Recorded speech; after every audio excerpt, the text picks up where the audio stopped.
Technological revolution begins with something that we can recognize as a Big Bang, which is a major breakthrough, which in the case of the current ICT would be the microprocessor, Intel's microprocessor, the notion of a computer on a chip that's cheap, that's very small and very powerful, and Ford's Model T, which shows you how you can have an individual, very cheap at the time,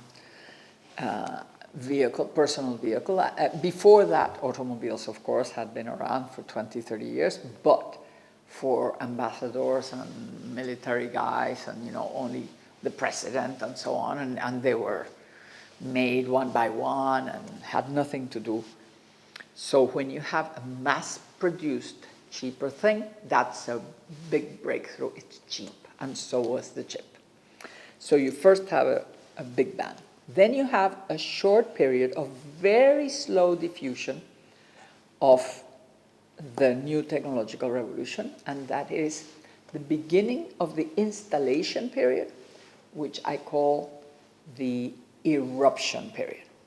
And it's an eruption of new technologies in a world that's very much marked by the decline of the mature industries of the previous paradigm. And the reason why this can happen, the technology can spread, is not only because there is this potential, but also because there's a lot of idle money.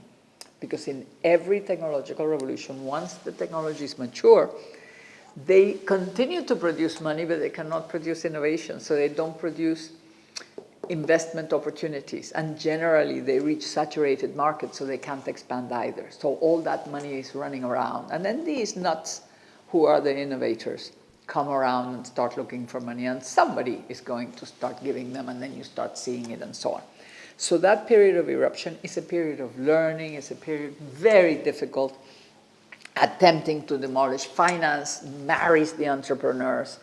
And there is a time when finance and the entrepreneurs are trying to get rid of all the old rules, all the obstacles, because they always are an obstacle. They had been built for the previous revolution.